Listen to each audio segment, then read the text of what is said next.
Hi guys, I'm Lauren. I'm Wednesday on Meow for More Awesome, as you know because you're watching this. Anyway, this week is Story Week. I'm Wednesday. This story is pretty long, for 4 minutes. Whatever, let's get started.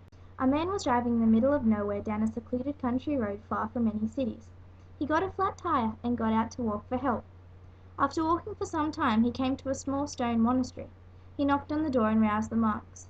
"I've got a flat tire. Can I use your phone?" he asked. The monks said that they were sorry, but they did not have a phone. "If you stay tonight, you can get a ride on our wagon into town tomorrow," they said. So the man stayed the night, and they put him in a small room in the monastery. In the middle of the night the man was awakened suddenly by a noise. Not just any noise, but the loudest, most wonderful, most terrifying, most hair-raising noise ever. He sat there, his heart beating for a few minutes, and he heard it again. Getting out of bed, he went running in the direction of the noise. It came again, making the hair on the back of his neck rise and his skin crawl. Finally he came to a large door where the head monk was standing. The door was at least 15 feet tall, and made of solid-looking wood and metal. It had chains and bars and locks and a deadbolt on it, and was the most formidable door that the man had ever seen. "What was that sound?" he asked. "What it made? Is it behind that door?" The head monk shook his head. "I'm sorry," he said. "I can't tell you. You're not a monk." As the man turned away he heard the noise again. "You have to tell me what it is," he begged. "I'm sorry. I can't tell you. You're not a monk," said the monk. The man tried to sleep, but couldn't get the noise out of his head. In the morning, as he was waiting, ready to leave, he heard the sound again. It made his ears ring and his mind whirl. "Please tell me what made the sound," he said. But the monks wouldn't. "I'm sorry. You're not a monk," was all that they said. The man left, and eventually got his car fixed and went back to his old life. But he couldn't get the sound out of his mind.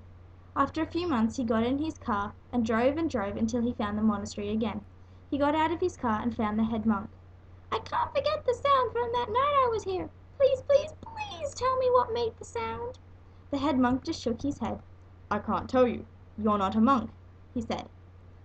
"Then tell me how I can become a monk," the man said. The head monk said, "It's very difficult. Are you sure you want to do this?" The man said, "I've got to. I have to know what made that sound." The head monk said, "To join us you have to perform several tasks. Your first task is to count all the stars visible in the sky." The man thought about how hard that would be, but he had to know what made that sound.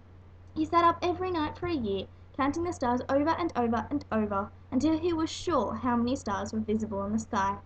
He went to the head monk and told him the answer, and the monk nodded. "Very good. Your next task is to count all of the grains of sand on the beaches around the world." The man knew that this would be even harder, but he could not get the noise out of his head. He had to know what kind of animal could make that most horrible, mind-bending sound. So he left off and went off on his journeys. He crawled the length and breadth of every beach in the world, counting the grains of sand, and he returned to the monastery years later. The monk heard his answer and nodded. "Excellent. You are almost done. Your final task is to climb the peak of the highest mountain in the world and see yourself in relation to the rest of creation." And the man knew that this would be hard, but he outfitted himself and went to the highest mountain in the world, and he climbed to the top and returned months later, older and wiser and more tired than years before when he had first heard the noise that would not leave his mind and that echoed in his every waking thought. He returned, and the head monk saw that he was wiser, and said, "At last you are a monk. Come with me." and they walked through the monastery, its twisting and turning halls, and as they went the man heard the noise over and over and over, and he was no longer sure if it was the noise or merely his memory of it. And finally he stood in front of the door, and the head monk opened it up, and the man saw what had made the noise. But I can't tell you. You're not a monk. I do realise that I've gone sufficiently over time. Feel free to punish me. Everyone watching, send in comments about the best way to punish me. It'll be fun. We'll all love it. Favourite book at the moment, just quickly, is Too Close to Home in My Pants. Um, Oh my gosh, I'm freaking out because I'm so over time. My Belgiumese friend, I will see you tomorrow. Link to other stuff is in the doobly doo. DFTBA.